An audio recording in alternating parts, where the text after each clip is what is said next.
A pleasant day. Let me introduce myself first. I'm Kayla Sombillo from Accountancy and Business and Management 12 from Pasig National High School. Today, I'm going to present my research study entitled Increasing Number of Students Drop Out Because of Online Learning and Due to Pandemic.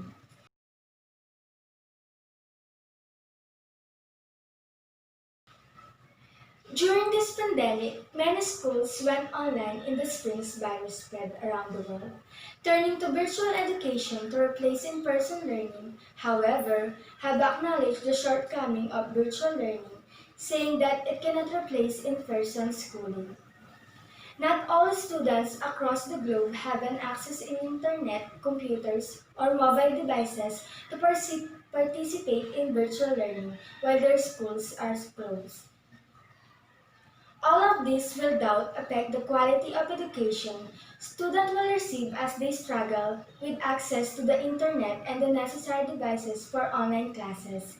Even those who have managed to enroll virtually may drop out due to inferior quality of education received in addition to struggle facing adjusting to the vastly limited and impersonal form of education as compared with face-to-face classes.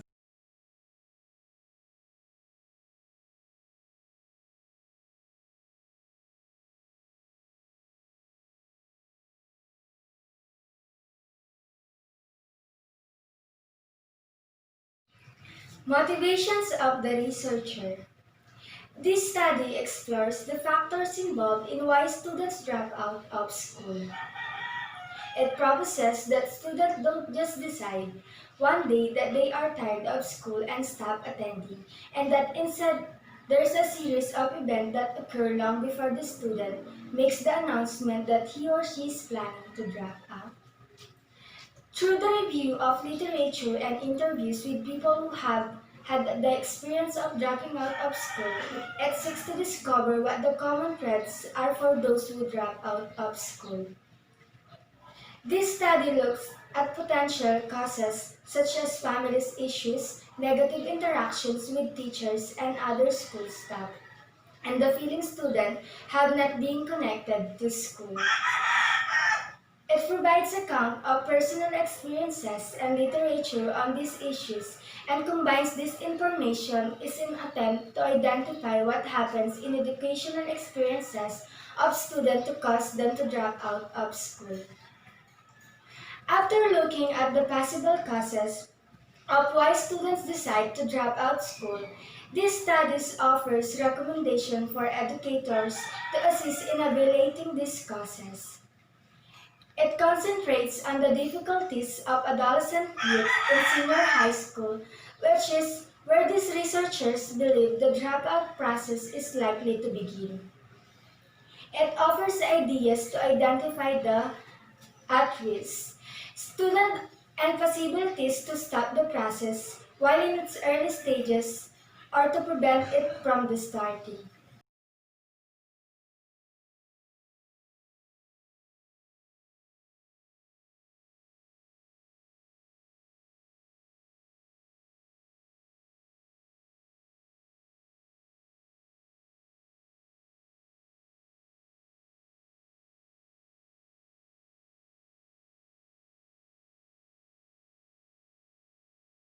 Research gap. The disparity is clear. The Philippine Institute for Development Studies or PIDS shows that about half of school dropouts in the Philippines belong to the lowest 25 percentile in income. These families comprise only a fourth of the Philippine society, yet their children make up half of school leavers. Poor children comprising the majority of out-of-school children. However, more than highlights the dramatic impact of poverty on basic education. The sad plight of poor children also marks the great inequity in Philippine schools. Finnish education's expert Pasi Salberg just visited Thailand and pointed out that the biggest problem in Thailand's basic education are inequity and lack of component teachers. These problems obviously apply likewise to the Philippines. Sadly, instead of addressing these problems, the Philippines government simply made the system much more inequitable with its new K-12 curriculum. Most dropouts lack interest, poverty restricts one's view of the future. Poor children have less opportunities. They have less time and resources to discover their passion and interests. Their parents are regularly worried regarding basic needs, shelter, and food. And most importantly, poor children go to school different from schools attended by children of elite and education policy makers.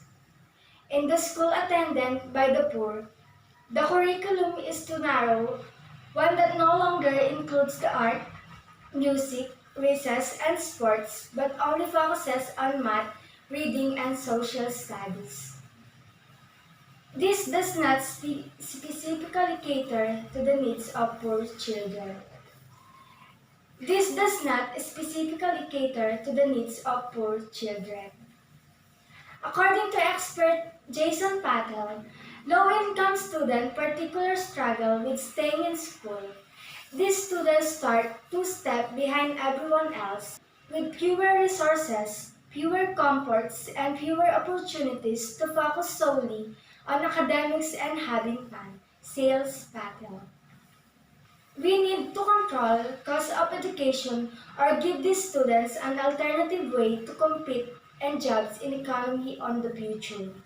The decision to drop out is dangerous one for the student dropouts are much more likely than their peers who graduate unemployed. Living in poverty, receiving public assistance, and pricing on debt prone, unhealthy divorce, and single parents with children who drop out of high school themselves. John M. Bridgeland, John G. DeLulio, and Karen Brooke Morrison.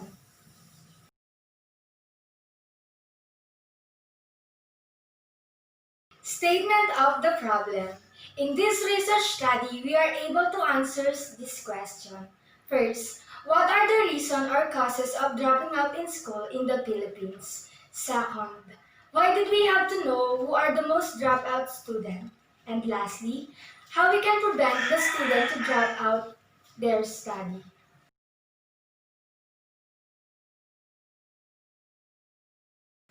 Research design. Quasi-experimental design, we can gather information online or in the DepEd, and even in our school, Pasig National High School, for the total number of enrolled students and the total number of dropouts.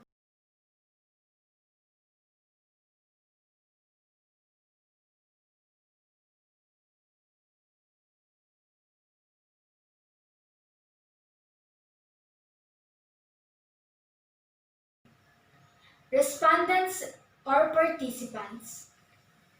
In the Philippines, the total number of the students in the school year 2020 to 2021, according of Department of Education, as of August 11, over 23 million enrolled in public and private schools.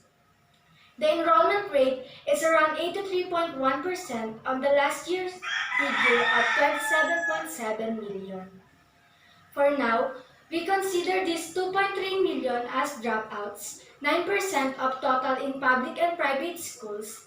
In my school, Pasig National High School, in grade 12 as of December 1, 2020, the total enrolled students are 388 and 0 dropouts. While 2019, the total number of the students are 334 and 3 dropouts.